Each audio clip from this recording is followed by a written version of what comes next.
Hello students, welcome to GR maths academy once again. अच्छा, ये एक क्वेश्चन आप देख रहे होंगे बोर्ड पे, ठीक है। क्लास 10th का क्वेश्चन है, बहुत इजीली आप देख भी रहे होंगे। और इस क्वेश्चन अभी मैं एक वीडियो स्क्रॉल कर रहा था, ठीक है, शॉर्ट्स देख रहा था। उस शॉर्ट्स में मुझे ना एक वीडियो दिखा। उस वीडियो में पता है क्या हो रहा था? उस वीडियो में ना इसी क्वेश्चन को लेके इतना ज़्यादा बढ़ा चढ़ा के एक चैलेंज एक्सेप्ट वाली बात दी जा रही थी। मतलब कहा जा रहा था कि वो टीचर, एक टीचर ही इस क्वेश्चन को करवा रहा था। वो कह रहा था वो टीचर से पढ़े हुए जो बच्चे हैं उसके अलावा किसी से पूछ लोगे तो इसका आंसर उससे नहीं निकलेगा। अच्छा, मैं आपको आपकी जानकारी के लिए बता दूं कि मैंने अपने 50 बैच में ये क्वेश्चंस करा दिए होंगे, और ये नहीं इससे बहुत बड़े बड़े अच्छे लेवल पे। तो इसकी कोई ज़रूरत थी नहीं बोलने की। अब आप जरा ध्यान से इस बात को देखिए। पहले इसका सॉल्यूशन पे बात करते हैं हम, फिर हम कुछ और बात पे भी आएंगे, ठीक है। पहले इसके सॉल्यूशन को देख लेते हैं कि क्या है। अच्छा, इसको हम तो विद इन सेकंड इसे सॉल्व कर सकते हैं। हम आंसर विद इन सेकंड, जो मैं कह रहा हूँ वही सच है। विद इन सेकंड इसे सॉल्व कर सकते हैं, देखिए। लेकिन इसे पहले हम लॉन्ग टाइप से सॉल्व करते हैं, उसके बाद हम इसे शॉर्ट तरीके से भी देख लेंगे। देखिए, ये टेन थीटा है ना, टेन थीटा प्लस इस कॉट को 1/tan थीटा आप लिख सकते हो, इक्वल टू 2। कोई दिक्कत नहीं, कोई भी दिक्कत नहीं। कॉट थीटा का रेसिप्रोकल 1/tan थीटा होता है, ठीक है। अच्छा, इसको अगर हम सॉल्व करें तो ये हमारे पास एलसीएम लेकर, तो ये tan square theta plus 1 all divided by tan theta equal to 2। अगर आप इसे क्रॉस मल्टीप्लाई करते हो तो tan square theta plus 1 equal to 2 tan theta. अच्छा, थोड़ा सा अगर इस पे आप काम करते हो तो tan स्क्वायर थीटा, ये इधर minus 2 tan theta plus 1 equal to 0। अच्छा, ये कुछ और नहीं, अभी आ गया, पता है क्या है? ये आ गया हमारे पास quadratic equation in term of trigonometry, है ना। ट्रिगोमेट्री इक्वेशन है ना, ट्रिगोमेट्री क्वाड्रेटिक इक्वेशन।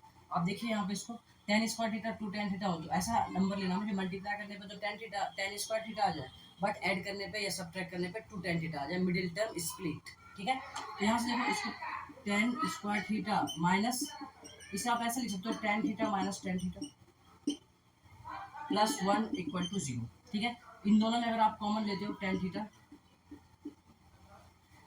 इन दोनों में कॉमन लेते हो आप tan थीटा, तो आपके पास निकल के जो आता है यहाँ पे बचता है आपका tan थीटा माइनस 1, माइनस यहाँ से अगर आप 1 कॉमन लेते हो 1, ठीक है, माइनस का 1, तो ये आ जाता है आपका tan theta minus 1 equal to 0, ठीक है। अब क्या ये दोनों कॉमन है तो इसको हम पूरा बाहर लेते हैं, तो ये हमारे पास आ जाता है एक tan थीटा माइनस 1 और दूसरा आ जाता है tan थीटा माइनस 1, दोनों सेम इक्वल टू 0। अच्छा, इसको थोड़ा सा ऊपर देख लेते हैं कि यहाँ पे क्या आ जाएगा, तो हमारे पास tan थीटा बराबर tan theta minus 1 equal to 0। अच्छा, यहाँ से एक बात हम देखते हैं कि tan थीटा इक्वल टू 1। अच्छा, 1 tan में थीटा की किस वैल्यू पे, tan में थीटा के किस वैल्यू पे 1 होता है। तो tan में जब आप वो देखोगे, ठीक है, वो आप पूरा टेबल देखोगे ट्रिगोमेट्री रेशियो एंगल्स का, स्टैंडर्ड एंगल्स का, तो आपको पता चलेगा tan थीटा में थीटा की वैल्यू 45 आने वाली। तो ये tan 45 की वैल्यू किसके बराबर? अब देखो यहाँ से एक बात देखो, यहाँ पर tan थीटा किसके बराबर आ चुका है, tan 45 डिग्री की। अच्छा, which this condition is possible only, यानी कि ये दोनों इक्वल सिर्फ एक ही कंडीशन पे हो सकता है। वो क्या है हमारे पास, जब थीटा क्या आ जाए हमारे पास 45 डिग्री, थीटा क्या आ जाए 45 डिग्री। तो देखो यहाँ से हमने थीटा की वैल्यू निकाल ली, ठीक है।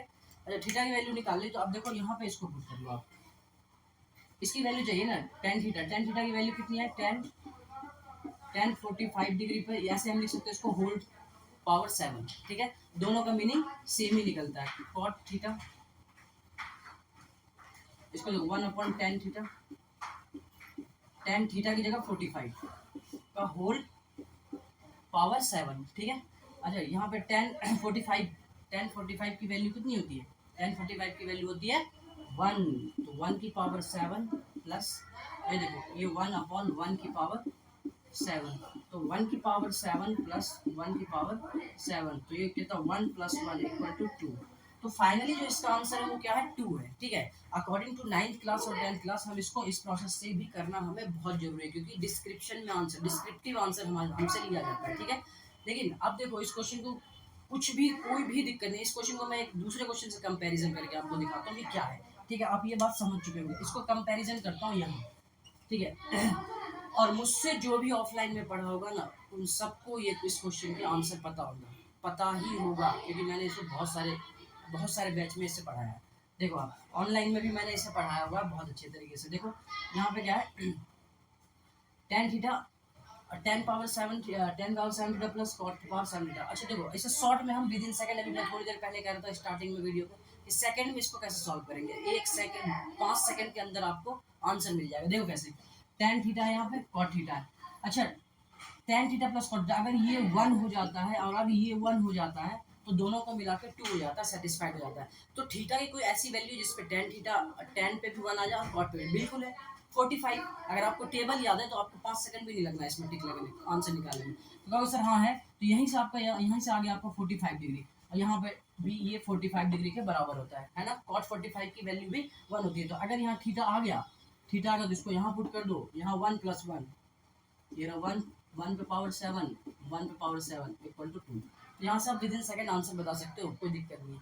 तो कहने का मतलब ये था पूरा कि क्वेश्चन ये वाली बात नहीं आनी चाहिए, ठीक है। एक टीचर, आप एक टीचर हो, बहुत अच्छे टीचर हो, इस बात को मैं मानता हूँ, ठीक है। आपने मेहनत करते हो, इस बात में भी कोई दिक्कत नहीं, लेकिन चैलेंज दूसरे बच्चों को नहीं करना चाहिए।